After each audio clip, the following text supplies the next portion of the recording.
Hello, Sylvia.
Dear all, how are you doing? I hope you can hear me well.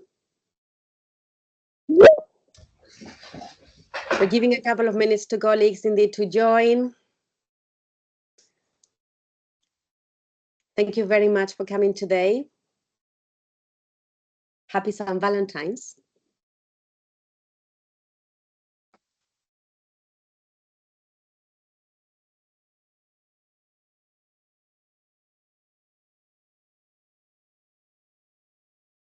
And maybe my colleagues give me the green light. We can maybe start, no? Yeah? We go. We will have people probably. This is the bad thing happening with the online meetings that people can, appear any other time, and we may not have all the audience that we wanted at the very beginning. But I wanted to welcome you all. My name is Silvia Gomez, and I'm the Secretary General of YERUN. I know many of you, but others is the first time that I'll see you. I will ask if that's okay, participants to mute yourself, if that's okay, so to ensure that there are no echoes. I still hear some echoes, so probably some colleagues are not yet muted. So if some colleagues can give me a hand with that, that would be great. And we are here because we are celebrating indeed the Open Science Awards. That's an initiative that we started in YERUN a couple of years ago. We are now in our 4th edition. And we did that as part of the commitment that YERUN, that is a network of young research universities, had to open science, that now is becoming more and more streaming, let's say, who or which institution doesn't have now an open science policy, who doesn't have, what are projects that are not considering now their open science approaches, which researcher would still question whether they need to open on an open or not context. We are going now into another arena with other issues that we are having on security, but I would say that from the past 10 years, since we really started working on this topic, the world has changed a lot, and our institutions as well. Our commitment to open science remains extremely strong, but we will need to start facing other battles. But this is really a celebration on the work that we have been doing and the work that our universities are doing, and the work that, more importantly, our researchers and research staff, colleagues and professional staff do to continue promoting open science, to continue promoting practices, and to keep strong in bringing this forward. So today we will have a presentation of what is the initiative. Just to remind you, this initiative is open access, so you can also imitate or replicate the Open Science Awards in your institutions, and stakeholders are very much welcome to take it. We will have them, the presentations also from our outstanding panel, and we will give another introduction later to them. And we will then hear from the winners of this edition. And finally, but not least, have a very instructive presentation on what is going on open science at European level that our colleagues from the European Commission will give.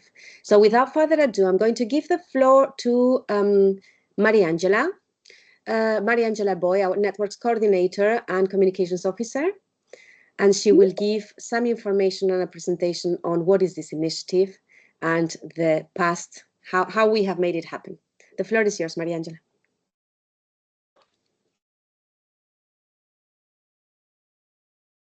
And I'm not hearing you now, and I'm not seeing you. No, sorry. Yeah, my There you mic go. was off. Very boomer. Yeah, I will give you a brief explanation of the history and key features of the YERUN Open Science Awards. So the idea of the YERUN Open Science Award came from the YERUN Open Science Working Group.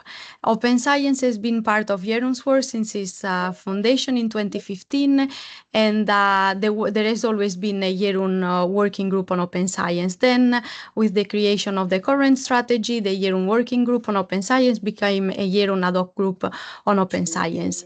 That thought about bringing YERUN's work on Open Science beyond the policy work to recognize the work done at the YERUN member institutions on the topic. The group took inspiration from the University of Reading, which had a similar scheme on Open Science Awards, but of course then the scheme has been adapted to YERUN needs and goals. The initiative has changed also at YERUN, because before we were giving less awards for the value of 5,000 euros, and now the awards are less. We have given 5 in the second and third edition and 4 in this last edition of 2,000 euros. The target initiatives can be presented by individuals or teams of researcher and or professional support services. That demonstrate a strong open science practices and that support the scholarly community to adapt open science practices in their work. The practices have to be already up and running at the moment of the application. The application is submitted through a specific platform and focuses on 4 main sections. The first question is about what the Open Science Initiative is about, so a detailed description of the practices. Then the second section is about the outputs, and so what has the initiative achieved so far. Then another important part is the usability of the project, and so what steps have been taken by the applicants for others to reuse the initiative. And then the follow-up, and so how the applicants intend to use the award to further develop their project. The applications are then evaluated by a pool of evaluators, which are colleagues from the YERUN network, and the applications are randomly assigned to 2 evaluators that don't know about each other and that come from different institutions than the one of the applicant. A section is scored from 1, which is the minimum, to 4, which is the maximum. And the final score is the average of the points that are given by each of the evaluator to each application. Then, if there is a huge difference of at least 1.5 or more between the 2 evaluators, the system automatically triggers a third evaluators. Then, once the evaluation is completed, a threshold is identified based on the highest score, and the pre-selected applications are brought to the attention of the final evaluation panel, which includes both YERUN members and not, and the final evaluation panel by consensus decides the application to be awarded. And talking about the final evaluation panel, I'm happy to present you the final evaluation panel of this year. Inma Andres, a former YERUN colleague and coordinator that now works as a master program manager at the Department of Chemistry at Imperial College London. Chiara Colella, former YERU colleague who was the one who actually was working on open science while working at YERUN. She was the one creating the Open Science Awards together with the YERUN Open Science ad hoc group. Now working at the European Commission. Inma and Chiara I'm very happy. We are all very happy to have you back, even if for a short moment. And then we have Tiago Guedes, Head of Research Information Management Office at Nova University Lisbon, so a current colleague of YERUN. Now I will leave the floor to the final evaluation panel that will present the awarded practices and the reasoning for these choices. Imma? Thank you very much, Mariangela. It's a pleasure to be here again, back in YERUN. So I'm really pleased to present one of the YERUN Open Science Award, which is awarded to Vinculum project from Nova University Lisbon. This innovative initiative, led by a dedicated team of historians and educators, exemplify the transformative power of open science in education and community engagement. The Vinculum project has developed a comprehensive educational program that bridge the gap between academic research and local communities. Through these initiatives, such as the Cria Vinculus com a Historia competition, Vinculum has successfully engaged secondary school students in the exploration of local heritage. These programs have not only enriched student understanding of history, but also fostered a deeper connection with the cultural roots. The Vinculum project has not only achieved significant educational outcomes, but also demonstrated the reusability of this model by creating a framework that can be replicated in other regions and contexts. Vinculum has led the way for future open science initiatives that connect academic research with the schools and communities. As we celebrate the achievement of Vinculum project, we also look forward to its continued impact and the expansion of its activities. So congratulations to Vinculum team for their outstanding contribution to open science and education. And I would like to pass the floor now to my colleague, Chiara. Tiago? Oh, I think Tiago, it's me first. sorry. Okay, so hello everyone. Thank you very much for allowing me to participate in this event. It was quite a pleasure to participate in the panel, and I am quite pleased to present the award to the project Diverse Dissemination and Public Engagement Activities, Perspectives from Ireland. It was submitted by Anne-Marie, Associate Professor at the University of Limerick. And the panel found that the project is focused on a very pressing and important topic, which is obviously mental health. And also we considered that the applicant showed a proven experience in this field. So briefly, the project uses a wide platform, Radio RTE1, which is obviously very close to the community, to explain complex concepts in an accessible way. So in our view, it displayed a broad impact in the community and also contributed to a cultural shift in the way mental health issues are perceived.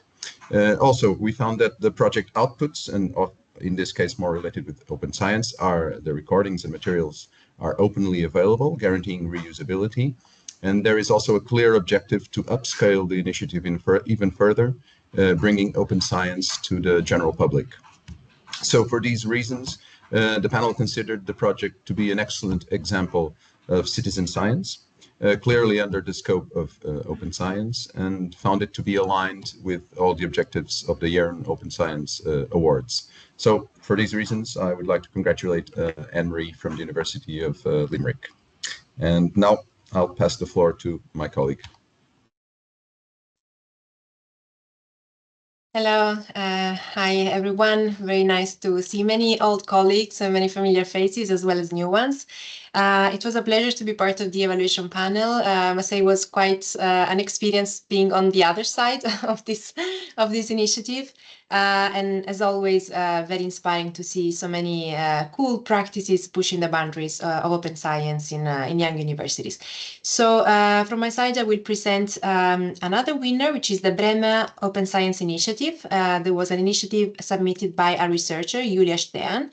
And basically, this practice stems from a genuine passion of the applicant to instigate positive change in the university. The team supports the researchers at all career stages in publishing their open data and materials, pre-registering their work, writing registered reports, and providing advice on open source software and open access publishing.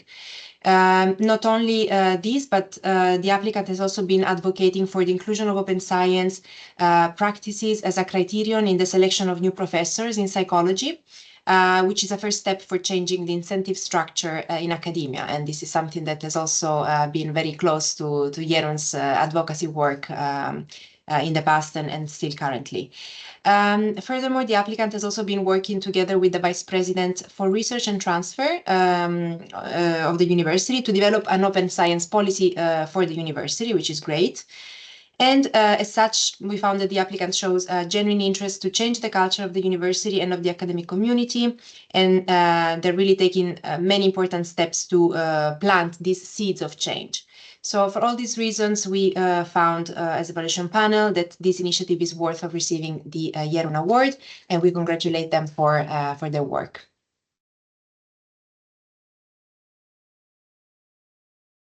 And now we go back to Inma. Thank you very much. It is an honor again to present another prize, but especially the last YERUN Open Science Award, which it goes to NOTES, a task force from the University of Constance for the groundbreaking initiative, the Neuro and the Endocrinology Open Data Exchange Standard. This project represents a significant jump forward in the field of psychoneuroendocrinology, promoting transparency, collaboration, and data sharing. NOTES initiative, led by a dedicated team of 15 interdisciplinary researchers, aims to develop a community-driven standard data format for PNE, which is a psychoneuroendocrinology. I apologize for the mispronunciation. This field, which explores the intricate links between hormones, behavior, health, and well-being, often face challenges in data sharing due to the complexity and the context dependency of hormonal data. By establishing a standardized data structure, NOTES seeks for overcome those barriers, enhancing reproducibility and fostering collaboration across the field. The impact of NOTES extends beyond the immediate field of PNE by creating a flexible and customized framework. The initiative sets a pioneer example for the scientific disciplines to follow. The open and transparency development process, facilitating through platforms like the Open Science Framework, ensure that the tools and resources developed by NOTES are accessible to all the researchers, promoting a culture of open science. Today, we celebrate those achievements by NOTES Task Force, and we also look again forward to see the progression and expansion of this initiative. So congratulations to NOTES, and we hope to see you more from you. And I would like to pass the floor to Silvia. Thank you very much, and thank you very much, Inma, Tiago, and Chiara, for your work also in the panel. It's a voluntary commitment, so thank you very much. We know you're already extremely busy with your job, so this is really something that we appreciated a lot. So I'm going to now give the floor to the winners. So congratulations. I must say we have teams of researchers and colleagues, research staff also working on this project, but we have 4 women speaking. So maybe we tend to go now on the other side of the spectrum of diversity, being pro-women presenters. So, colleagues, we're going to start hearing from Vinculum. I would like to know if Maria de Lourdes Rosa is ready. Yes, I'm ready. Very good. Thank you for being here. Thank you. Good morning. Can I share the presentation? I think you can try, and we can then see if that's not the case. Okay. Okay. Yeah, we can see it. Is it okay now? Yeah. So it's not working. Oh. Let me see what happened there. Sorry. No problem. Oh, okay. Excellent. Are you listening? Okay, so it's working now. So my project, it was called You Can Be an Historian, opening academic research to schools and communities through students' engagement in local heritage. And it was actually, we gathered everything for this award because I have been knowing YERUN for many years at Nova University, and it always pleased me very much. So Vinculo, it was a project funded by the European Research Council, and together with our scientific work, we developed multiple open science initiatives because we believe in the importance of transmitting the data gathered in our huge database. So this is the database. We have, it is a historical documentation database with documents from the 14th to the 17th centuries. Documents are related to Portugal, but also to Brazil, Cape Verde, and the island of São Tomé and Príncipe. So we had this, the theme of the project was the entails, which is a family formation. I will not go into that, but we managed to gather all these documents, so 33, almost 34,000 documents and files, information about almost 25,000 persons. It is an open source, we use an open source software, and it is totally open access. And then we, with all this information, we decided to develop open science initiatives. We developed several ones. Vinculum Project Days, Entail of the Month, the site in the Facebook, another one which was called Discovering Your Local Entails, another one which was called Awakening Sleepy History, and finally we had 2 episodes in a national TV cultural series. So here are posters of some of these initiatives, which were done in different places of Portugal. And finally, at some stage, we thought it was very interesting to develop an educational program for the secondary school students. It was based in an open science model that linked the production of in-depth research with humanities in education. And our goal was to encourage the use of our data, of our research data, in challenges tailored to the students' knowledge and interests. This was very important. And then we found out that for the students, it was very important to learn more about local heritage. So many times unknown, but which could be discovered like a game. So we developed 2 pilot projects, a competition and 1 citizen science activity. I will now briefly present both of these activities. So this was the contest. It was done. This is the site of the contest. Actually, we have a site which is totally online, and it was launched on 2023. And during 1 year, we had this work with the teachers and the team members and the secondary school teachers and classes. I have seen that some members of the team and also some teachers of the schools are here, and thank you for being here. So here you can find how we work with the students, and we gave them these PowerPoint classes and also these research files, and then organized by team members. Each school was assigned a team member, And then they worked during the last month of 2023. They went outside. Many of these students had never been to the places which they were studying with our documents. This one is in São Tomé. All school visited the place. They had never been there. And down here, there is one person who has a family archive, and she went to the school with documents of the family archive. Then the students and the teachers would send us the documents, the text, and we would publish them in our website and the Facebook every month. Then at some point we decided to do this wonderful experience, which was a training course, and the teachers presented the classroom experiences, and this was really, really important for everybody. And the result, the presentations of the teachers, and then some student media posts were put in the website. And I would advise you to go and see, because they are lovely. All these girls, they have done these wonderful texts and the presentations about the project and about their participation. Then it was also disseminated in the partners' websites, in the schools and the Academy of Sciences and the website of the History Teachers Association. Then we published the book with these and other texts. It's available online, and there is also one launch video. Our gratitude goes to the schools, to the team members, and to the partners. The second activity was this citizen science activity, which is called Vínculos with History, Bonds with History, and it was made in the north of Portugal.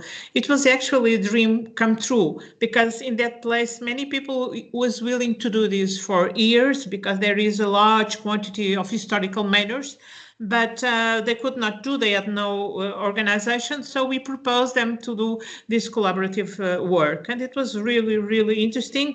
You can here have the chronology on the efforts, and also there is a launch video with lots of information in our website. So we began with a training session for the students with the school and with the municipality. It was also very, very interesting. And then after, there were guided visits to the manors. 2 days of manors. All the students went to all the manors, with local historians also. And the students could, you see, the manors were mostly closed, and especially the students had never been there, even if many of them live by those manors in the north of Portugal. Then we created also a cultural and recreational program. It was very interesting, with the local wine and the persons that went there to speak about the importance of this initiative. And it was widely mentioned in the media and in the social media of local and national range. We had a kind of almost 50 mentions in newspapers, televisions, and so on. And here you have some pictures of movies that we have made of the students. They are explaining, mostly were girls, so there were 1 or 2 boys, but lots of girls with the t-shirts of the program explaining the places. One of them even played, gave us a concert in the kitchen of one of these manors. And finally, big end, we even got a billboard, flanked by national artists. It was in the streets, in the main places in the village. So, thank you. Thank you very much, Maria de Lourdes. It's really great to see also this approach more on a social sciences and humanities perspective, the importance for our European culture, the local heritage. This is really good. And I think it's also a testament of the work that our universities and researchers do with other sectors. How do you really engage with other communities, with the educational communities, with schools, and then also with the surroundings. So thank you very much. I'm going to give the floor to the second presentation, and then we will open at the end of the fourth presentation a small session if you have any questions and answer to our awardees. So the second presentation will be done by Anne-Marie. and it's about the diverse dissemination and public engagement activities. Is a perspective from Ireland. And Anne-Marie, can I hear you? Very good. Yeah. So the floor Great. is yours. Thank you. And thank you so much, Maria, for that fascinating presentation. So my presentation is about a variety of open science and public engagement activities I've been engaged with here in Ireland, which has led me to some ideas about how to advance this with the support of YERUN. And I want to acknowledge my colleague, Dr. Carmel Hannon from the Department of Sociology, because she is also supporting these activities. So I should tell you what my research is about before we talk about how I engage the public in it. So my research is around our social relationships and how these influence our health and mental health. So this includes research around loneliness and how this relates to issues like depression, but also how mild loneliness is very common and normal emotional experience. And some of my research on social relationships also relates to social support and how families, peers, and medical professionals can support people living with chronic illness. So they are my main research areas. And as many of us in psychology can relate to, there's been many reasons to be interested in open science. So this includes, for example, being unable to replicate research findings in the literature. Sometimes I would feel frustrated with reports about secondary outcomes rather than the primary outcomes I know were studied. And also as a teacher of introductory psychology for many years, I have often had to substantially revise teaching materials, not just update them, but actually discard concepts that have been undermined in replication studies. So I feel open science is especially important for early career researchers so that they can base their research on firm foundations for the future. So the kinds of activities I engage in around open science include common activities like pre-registration, but also open data. So I'll give that as a brief example.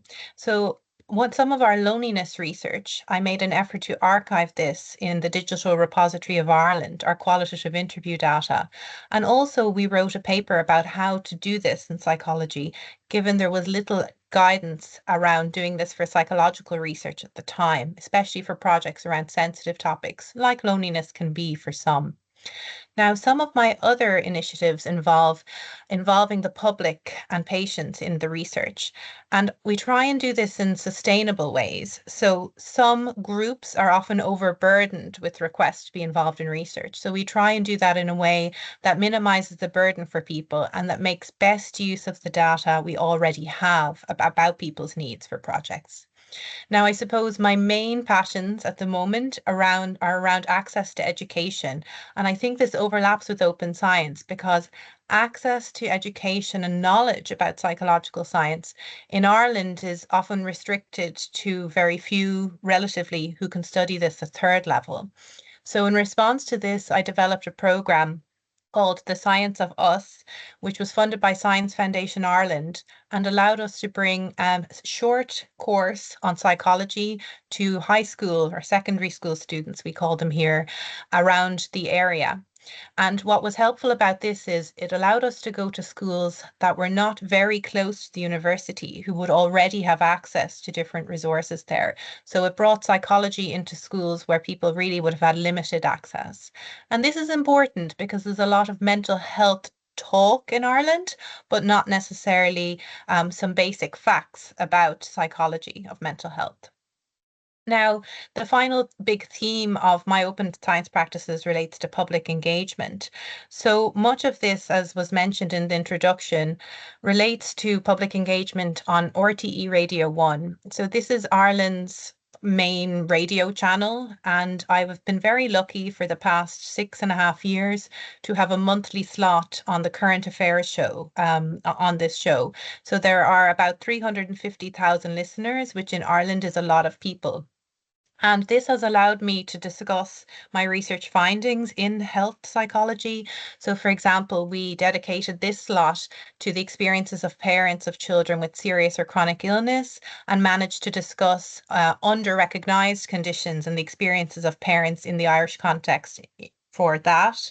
We also sometimes manage to get to discuss a paper of interest, a research paper, and in that way educate the public about some key concepts. So in this piece, where I'm speaking with a panelist who is a medical doctor, we discussed a nature review of happiness interventions. So we were able to dissect this for the public and give them a little bit of a sense of how research is done and what a review paper is and what a happiness intervention might look like. So I thought that was another example of a piece that was really helpful to do. And then one final example, we had a conversation around mental health awareness and being more nuanced in our discussions of mental health, because of course mental health awareness can help improve recognition of mental health issues. But when mental health is talked about maybe in not the ideal way, it might also exacerbate potentially mental health issues for people, because it might make them feel maybe like their condition is stigmatized or that they overinterpret low stress symptoms. So through these public engagement and education activities, I have had the chance to meet a lot of young people and also to have correspondence from people who listen to the radio show about these topics. And I realized that the public has a strong investment in psychology. They are all interested. We are all interested in ourselves, okay? So people are interested and would like to make a point, and the award that YERUN is providing will allow us to continue engagement activities by developing a small research project that will collect data from members of the public about what they would like psychologists to focus on. So this will occur alongside an exhibit that provides some mental health information and undermines some myths about mental health by providing evidence-based intervention. So it links into some existing events happening in the area, including the Lifelong Learning Festival and our National Science Week. So hopefully that gives you an overview of what I'm interested in and the variety of practices we can engage in. And I just want to acknowledge, of course, my colleague, Dr. Carmel Hannon, in a very closely related discipline, as well as all the collaborators on the open science activities and our leading school and also the radio station that allows us this opportunity every month. Thank you. Thank you very much, Anne-Marie. Very interesting as well on a topic that is so important. As you mentioned yourself, that it touches all of us, and that there are so many things that we need to continue communicating. So wonderful initiative, wonderful project, and also wonderful follow-up. So thank you very much for the work that you're doing.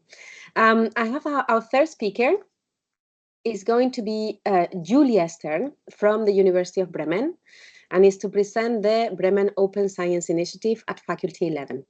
Julia. Yeah, thank you so much. I'm really honored to have the opportunity to present our initiative today. Can you see my screen? We do. Awesome, thank you. Yeah, so I'm going to present the initiative engaging in open science practices from our faculty at the University of Bremen. And first of all, I want to start with who are we, on what are we doing, or what am I doing most of the time when engaging in open science. So first of all, we are scientists from all career stages, so PhD students, postdocs, and professors. And I'm really happy that we also have a number of really engaged bachelor and master students. We are based at Faculty 11, which is at our University Human and Health Sciences. So we're mostly from psychology and public health. And yeah, we have a joint vision. So our key objective, what we are doing is strengthening open science in all different parts. So in research, teaching, and comedy work. And we also engage in networking. But what does this actually mean? So of course, being part of an open science initiative means a lot of self-commitment. We're all doing open science, of course, but we're also supporting and counseling other researchers. And that research-based counseling is mostly on pre-registration, on open data that is fair, on open material, and on open access publishing. But given that my time to present here today is a bit restricted, I want to focus on two aspects that I think are especially important to set the seeds, as was said earlier, for a better and more open future, which is implementing open science in teaching and changing the incentive structure. And I want to give you some hands-on ideas or advices and presentation on what we're actually doing there. So we all believe that our students need to learn open science very early on, and that open science should be standard practice for them.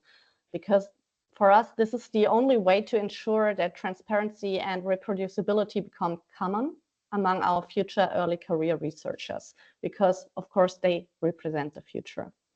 So what we did and what we're also planning to do in the future is organizing workshops. For example, we organized a workshop on data management and open data that was open for researchers in all career stages, but also about half of the participants were actually students who volunteered in taking part in this.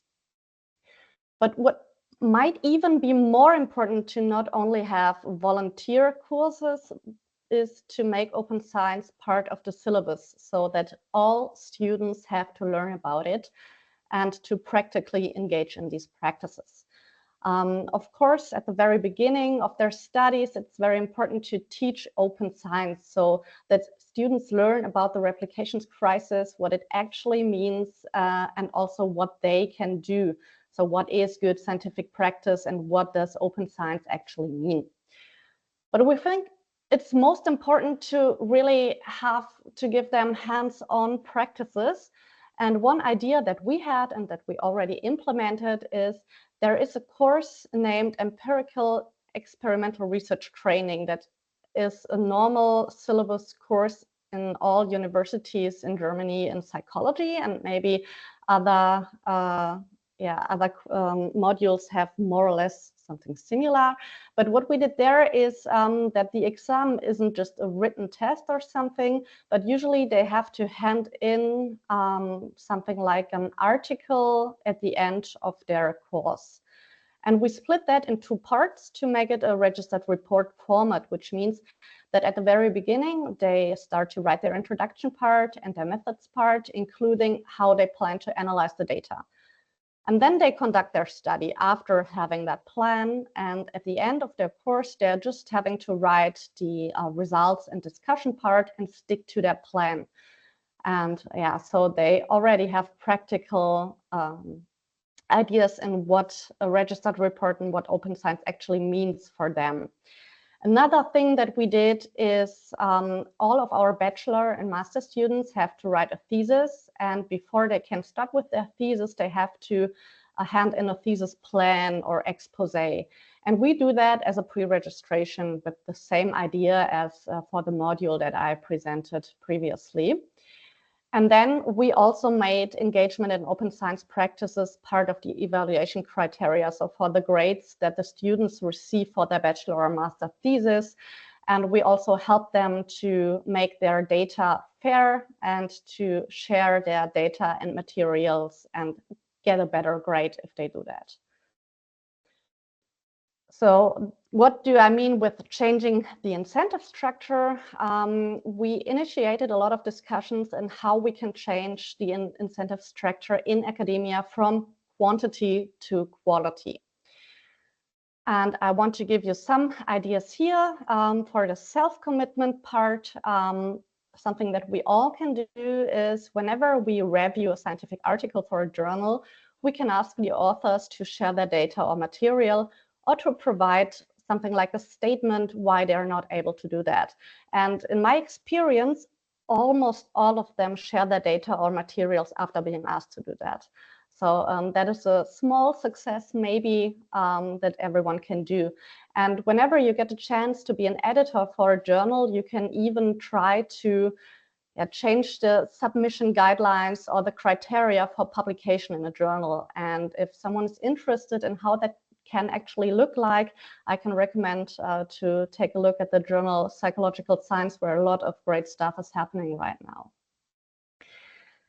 One key thing that we already achieved and that we're incredibly proud of is that we made open science engagement a criterion in the selection process for new professors in psychology.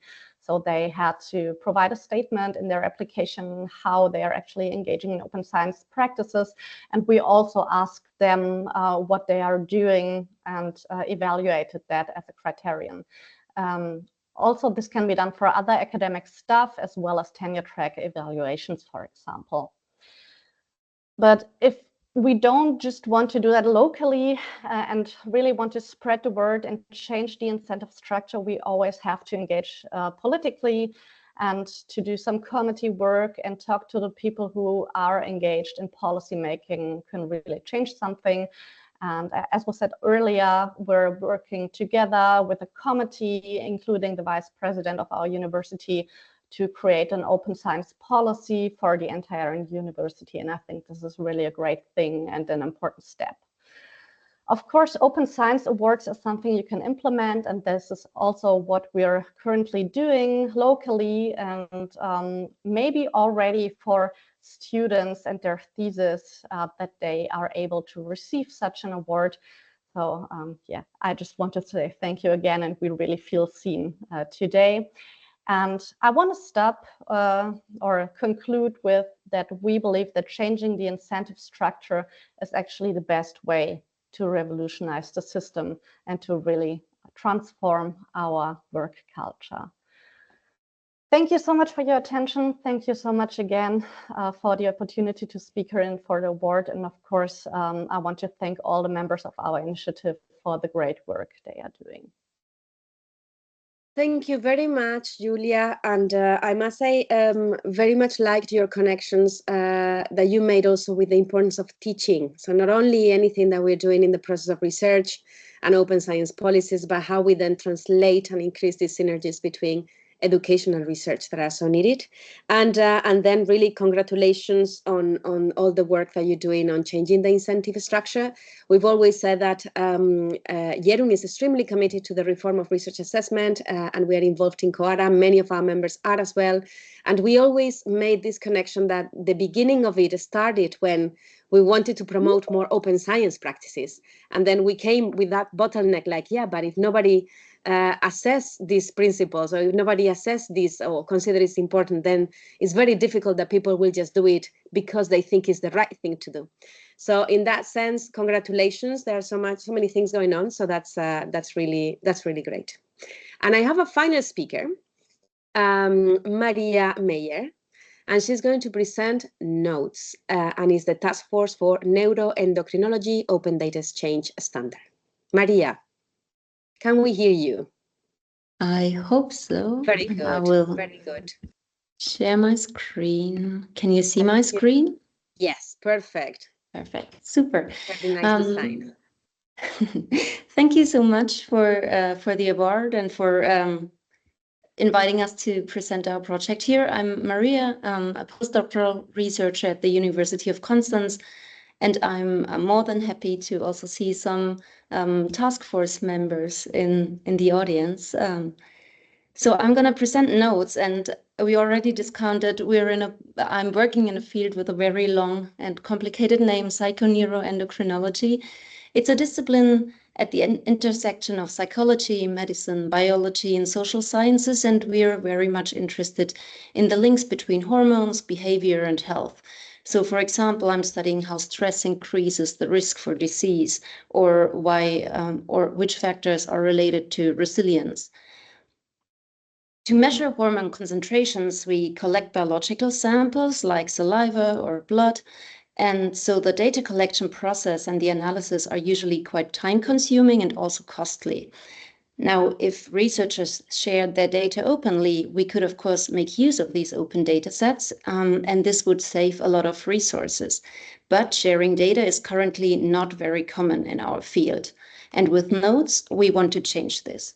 We'd really want to make open data the new norm, so to say, in our field. And this would not only increase sustainability, but also, of course, replicability and collaboration.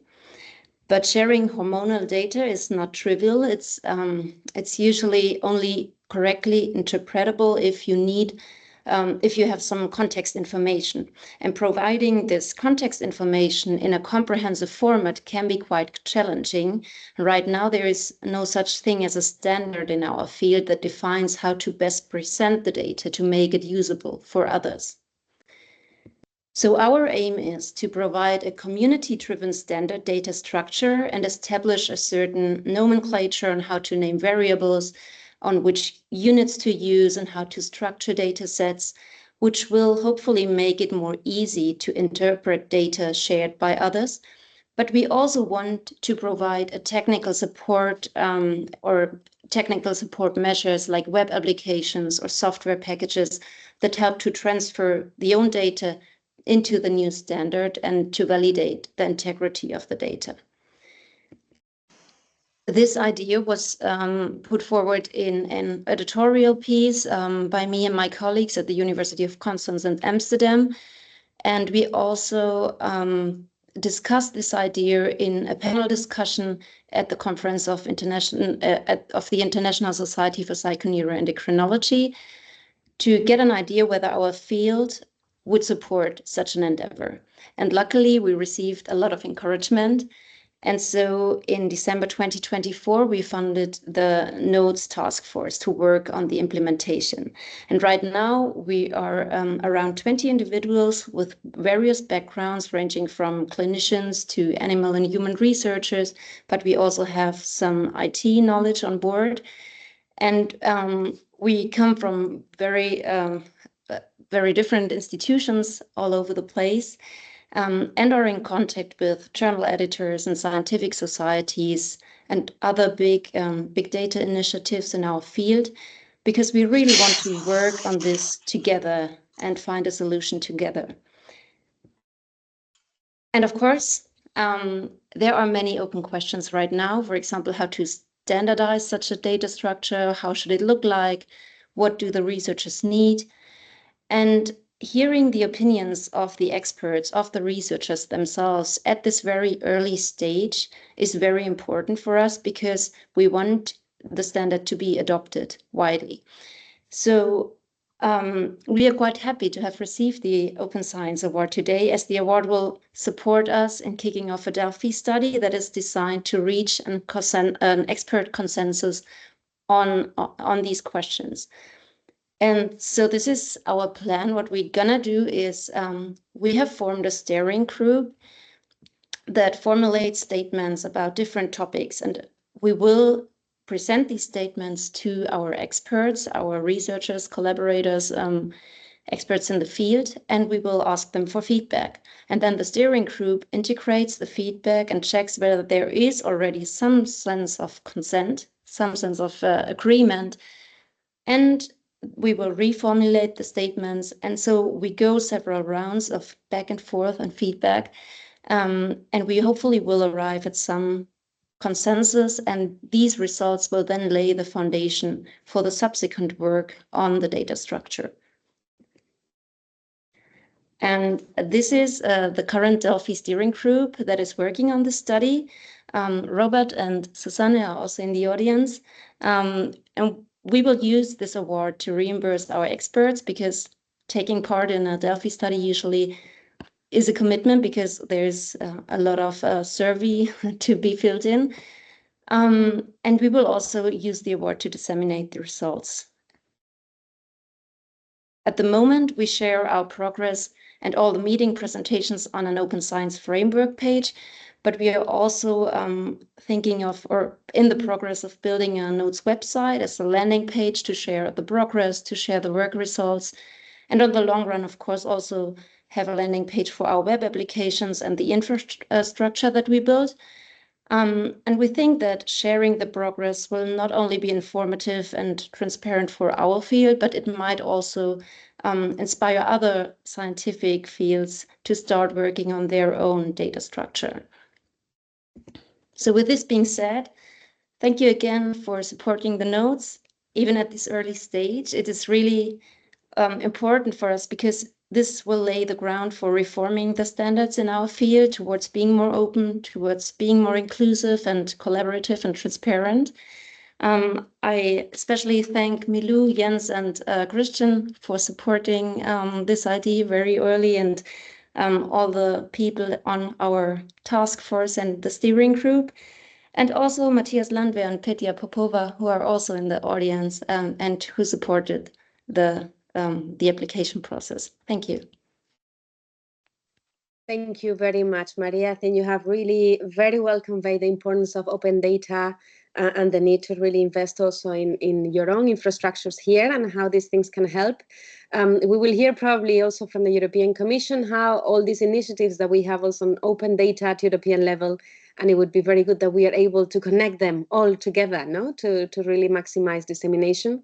I wanted to, and thank you also because you have mentioned the role of also the YERUN coordinators, Petya Popova and other colleagues that we have in YERUN. That is true that sometimes we have all these initiatives from the Brussels Secretariat, but then to reach all our universities, it's extremely important that we have our connectors, our YERUN coordinators, and it's fantastic indeed. This is really team effort. And it's great that they have been also acknowledged. Colleagues, I'm going to open now a moment because I think you may have some questions for our awardees. Maybe our own awardees have questions among themselves, like now you're hearing from another project and you have a question for your colleagues. Maybe members of the panel, now that you have heard live the presentations, also maybe you have any questions. And some of you have made references that there were other colleagues involved in the proposal, in the word that are present in the call. So if anybody would like to take the floor, I would give it happily. So just raise your hand with in the bottom, and I will be happy to give you the floor. Any questions? Don't be shy.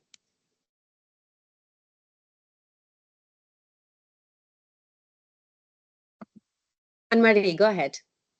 Thank you, and thanks, Julia and Maria, for those latter presentations. I had a question for Julia about, I was really impressed that open science is now part of hiring criteria. I'm wondering what barriers you might have faced to facilitating that, so we can copy it here, maybe. Yeah, thank you. Well, it was actually not that hard, or I wondered that it was that easy to implement because we were backed up by a lot of people who do the policies and have something to say. So including the deans, for example, of our faculty. Of course, or unfortunately, it's not the strongest criterion to hire people. Of course, we're still looking at all the other mostly quantitative measures, but it was a very first step that people have to provide a statement and that we can talk to them about open science when they do their campus visit. So yeah, I would say there were not really that many barriers whenever we tried to change anything, which was surprising. That's great to know. Thank you very much. And any other questions that you may have? And in between that, I think all the reform of research assessment and changing all these criteria, and Marie, it's something that indeed is really a long-term process. But I think the important thing is indeed to start having small wins, not revolutionary change, but more like small little additions or battles or smaller recognitions in all these pieces. So that's maybe the way forward. Any other comments from anybody else? And if they are not, what I wanted to share with you is that we put on the chat the information in case other colleagues would like to replicate this initiative in their own institutions or in any other institution. And that's actually all that work was very kindly developed by Chiara, who is still with us. And it really explains what is the call about, guidelines for evaluators, and all the different parts of the process that we follow that other colleagues can actually implement.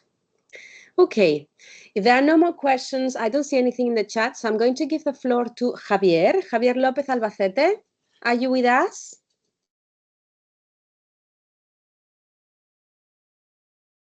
Do I hear you? No? Okay, now here I am, and unmuted as well. Yes. Well, thank you very much for inviting me to this event. It's very nice. And congratulations to the awardees for the very beautiful projects that they presented.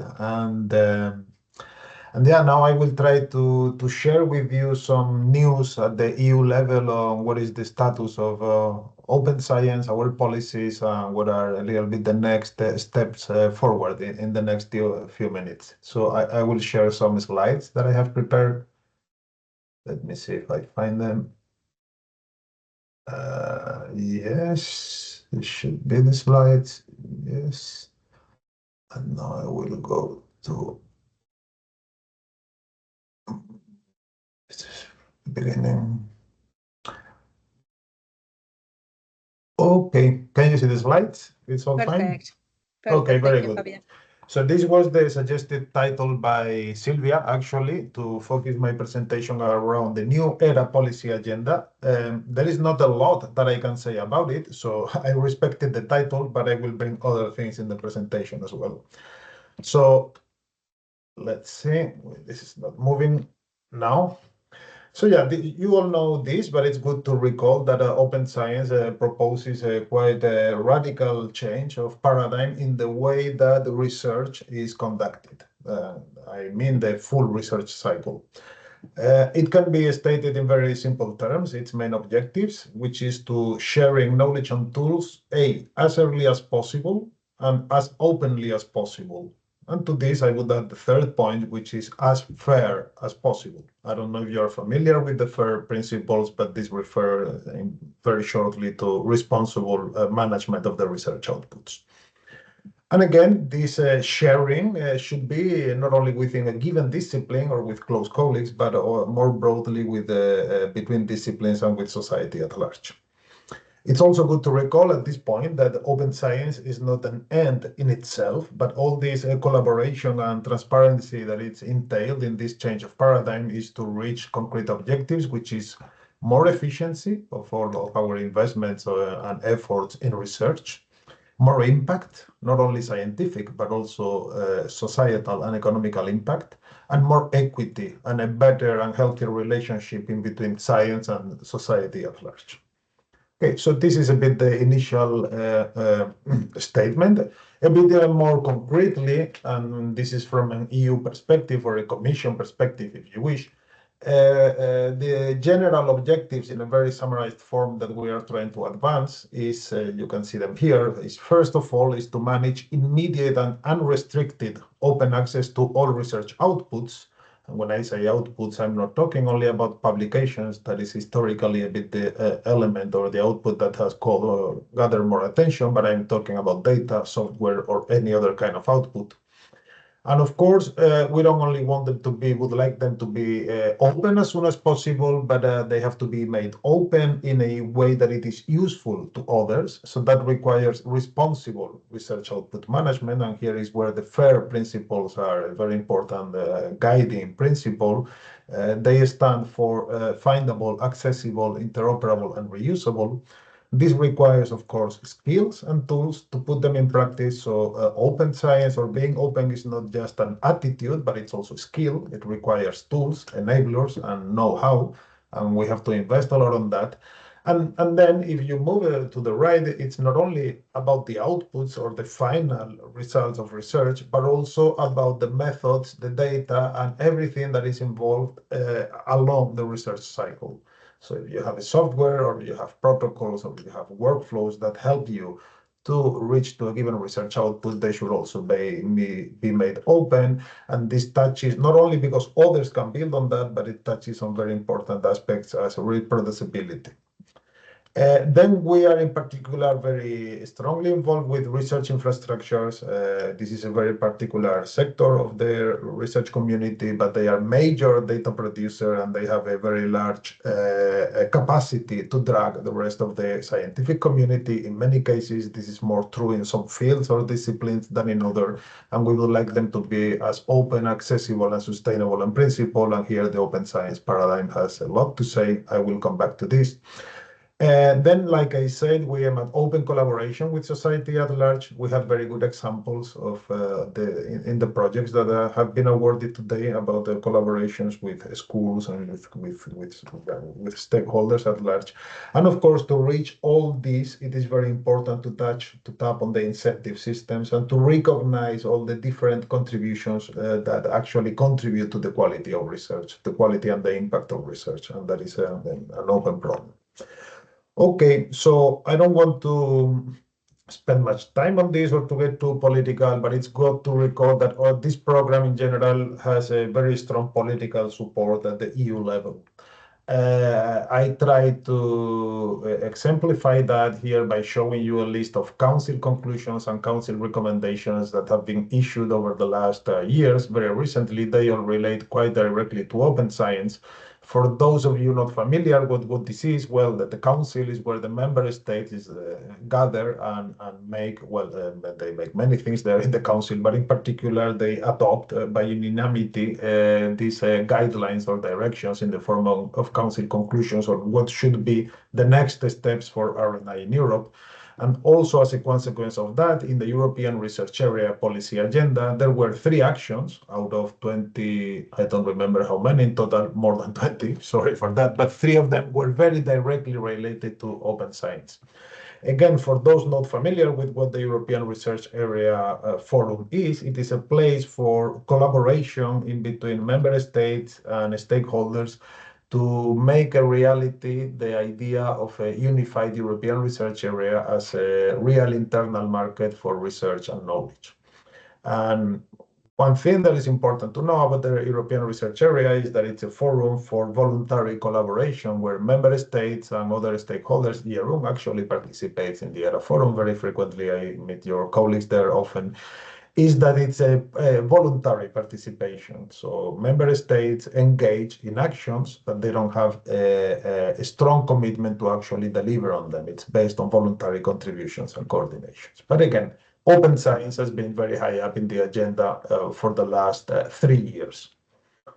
Okay, so this is important, the political support, because without it, we cannot move to secure funding for these activities. We cannot actually propose or implement concrete agendas to deploy all these ideas in the ground with concrete measures and concrete support. So it stays high in the agenda, and we think that it will stay high, open science as a priority in the years to come.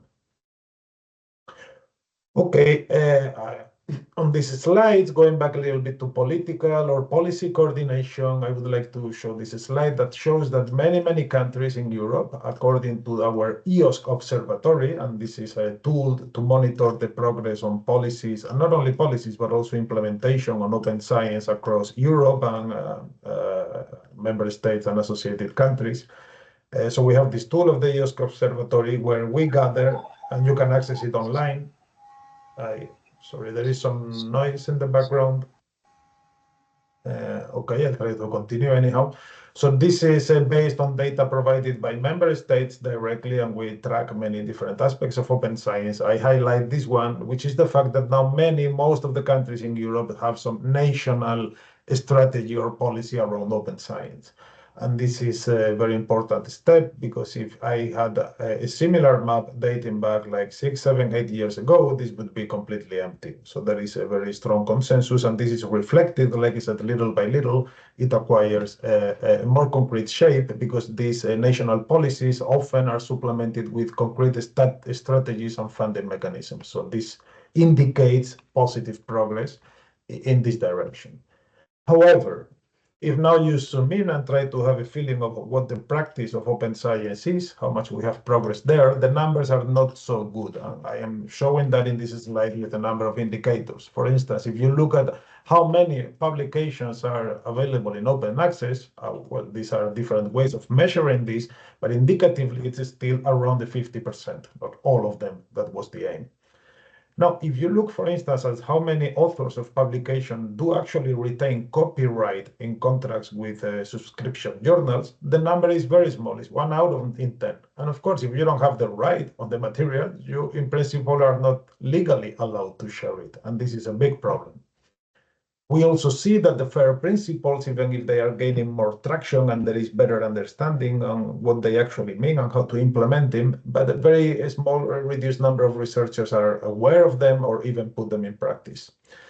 Then again, we are, well, okay, there is some data about the infrastructure. I will skip that. But then if you go to data, you see that most of the researchers still keep their research data in local storage, namely their own computer or their institutional storage facilities, but they don't actually make it more broadly available in repositories. That is the natural place where you would go to look for data by others.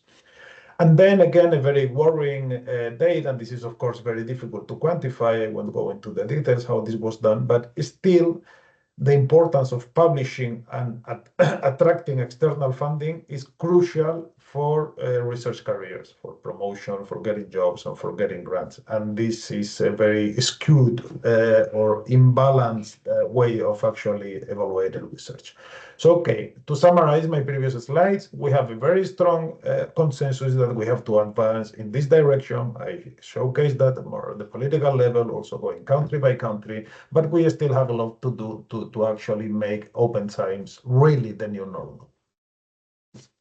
So now about the novelty. So now we are in the process of defining the next ERA policy agenda, European Research Area Policy Agenda. Here I show you a list of current proposals. This is not the final, these are proposals yet. And I remind you that the ERA policy agenda is adopted by the Council, where member states are represented. So it's owned by the Council, by member states. We in the Commission, we propose and the Council adopts. So among the many actions that are deemed or proposed as very important to advance in the ERA, 3 or 4 of them directly relate to open science, and they are very similar to the ones in the previous policy agenda, reflecting the fact that we still need to further work on them to actually make them a reality. One is on open science, including EOSC. I will mention that. A new one is on equity and in open and responsible research. Another one on research infrastructures. What are the methodologies for storing, sharing the data, making the infrastructures accessible and usable to others, and so. And another one is on research assessment. You will have news soon in the coming weeks because this is expected to be approved, probably not in the form that you are seeing here. There are some changes, but I cannot share them yet because they are not public. But essentially, we really hope that these 4 actions on open science will stay there. But in this, under this new commission, there is an additional, or the commission has decided to double down the efforts to actually make the European research area a reality, a real internal market with freedom of move for researchers, scientific knowledge, and technology. That was explicitly stated in the mission letter that the Commission President von der Leyen addressed to our current Commissioner, Zaharieva. And you can read the quote here. This is from the mission letter. You can find it online very easily. So the idea is that, what is the ERA Act? The idea is to support all these coordination and implementation efforts that we do with also legislative measures. And these legislative measures are the so-called ERA Act. The competitiveness compass that was published a few days ago, actually in January 2025, which covers, well, many different aspects related to competitiveness in the European Union, but also including research and innovation, foresees that the ERA Act will be adopted sometime at the end of 2026. This is quite a bit of a novelty because it's very, very rarely the research and innovation policy at EU level advances through regulation and legislative measures. It's mainly through supporting implementation and, so to say, voluntary coordination. So this is a very strong bet to actually advance in this direction. I have to say that this idea is builds very strongly on 2 high-level reports that we received last year. One is the LETA report, and the other one is the Draghi report on the internal market and competitiveness at large. And both reports dedicated and made a lot of emphasis on this need to actually guarantee what the LETA report called the 5th freedom. You know, the internal market has 4 freedoms presently, since that is in the treaties. it is proposed to add a fifth freedom related to knowledge and research. And although it's not explicitly stated here, as you can imagine, open science has a lot to do with the free movement of knowledge and technology. That is what it is about at the end. Okay, so what exactly will be in these legislative measures? We don't know, but if you go back to the proposed actions of which directions the policy agenda plans to advance, now the work is to identify in which of these actions legislative measures that, in a way, harmonize provisions across Europe are really needed. I cannot say much of what will be under open science. We are reflecting about it, but our main thoughts goes, and let me go a few slides back, to address the issue of retention of rights for secondary publications. That is where we think that there is a big legal and regulatory gap that actually prevents a lot of open science practices. But these are initial thoughts, so don't take this as an announcement of anything yet. Okay, and finally, I think this is my last slide. I have been talking about policy mainly, but I would like to recap very quickly what are some of our main concrete initiatives towards implementations, what we understand are some key enablers for open science. First of all, it has already been discussed, is on incentives and rewards.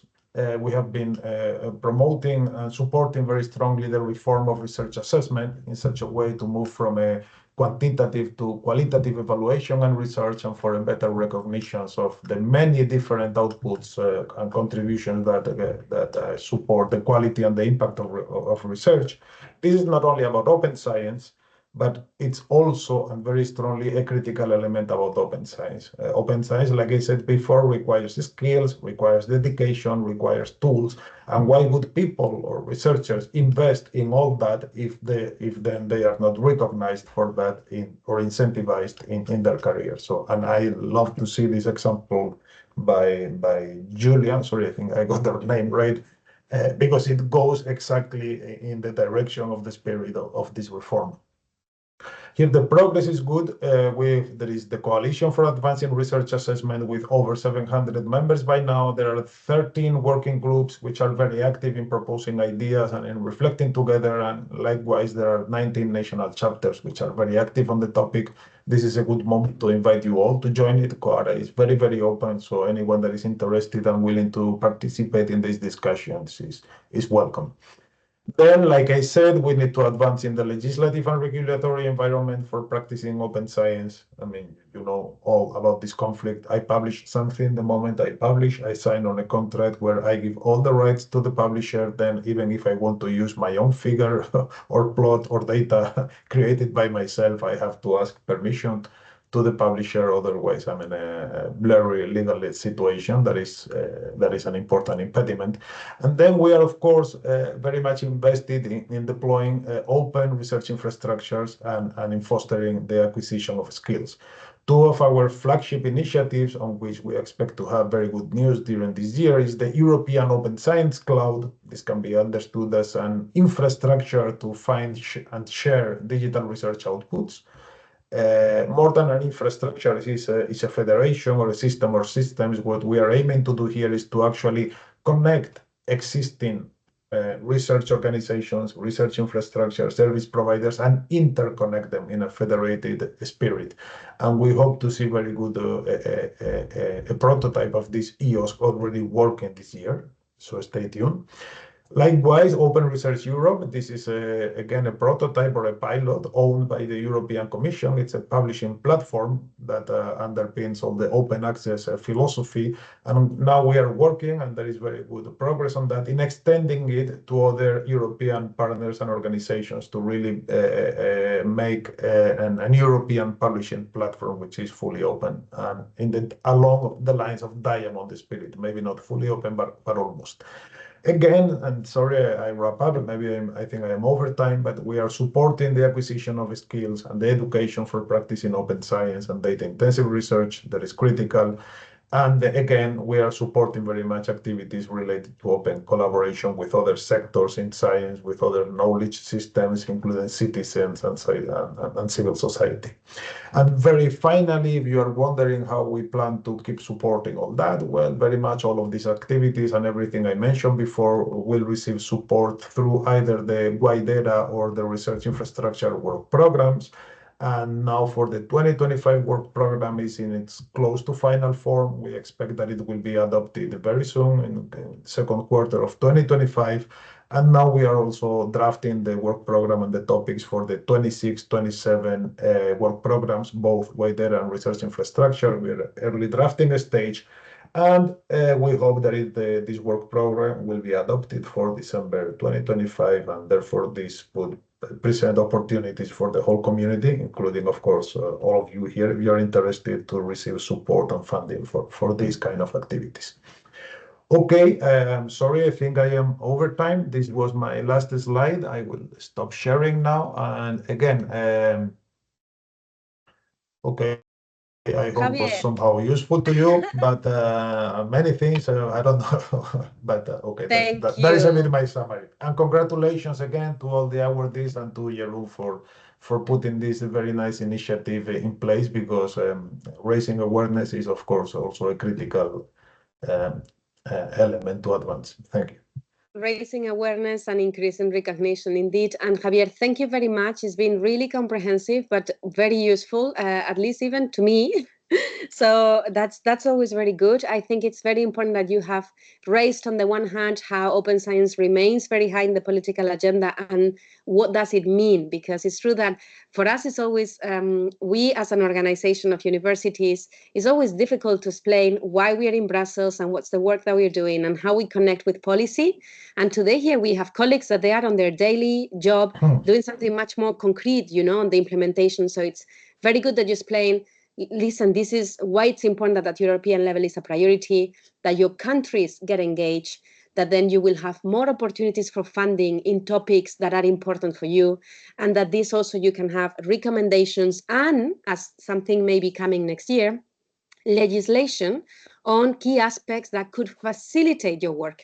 That's something that we will also do. So for the All ERA Act and the different activities, we will be consulting our groups of experts. So the one of Open Science will be on this, and other colleagues on careers, because there will be many different areas that will be included in that document. So if anybody today in this call feels that they would like to engage in this, how we could maybe legislate on some aspects that will make our life, or the life of our researchers, easier, that would be very, very welcomed.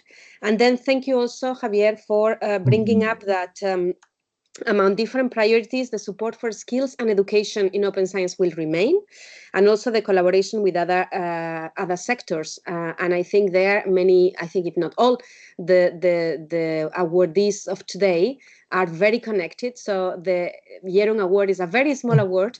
There are so many opportunities in funding that I also invite you to continue following on this, and we will be very happy to give you further information to support you.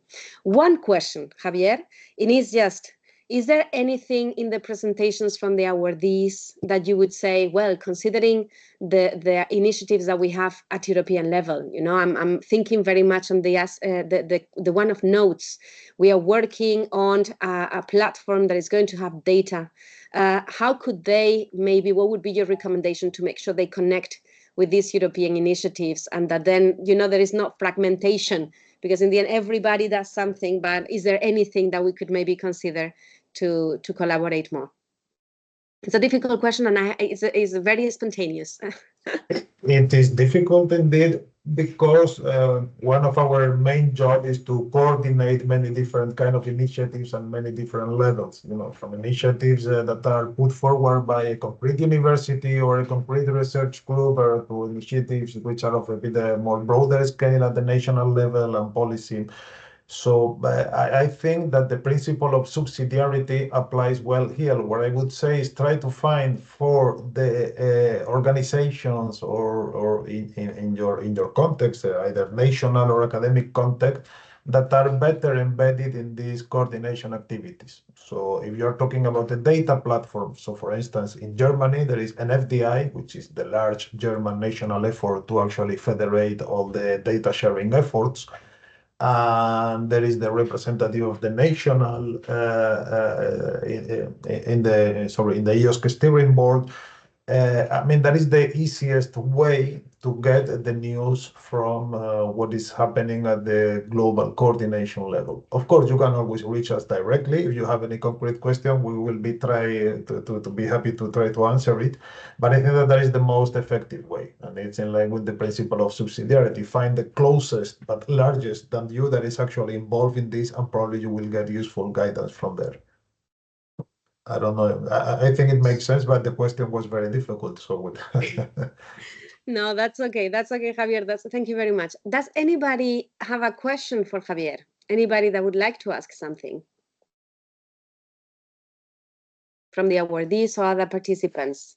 I don't see any raised hands, but I give a bit of time because some colleagues don't know. With all these different applications we use, they are like, where is the raised hand? Where is the raised hand? So if there are any questions, all was clear? I hope all was clear and not too distant. That sometimes this happens. No, but Javier, thank you very much.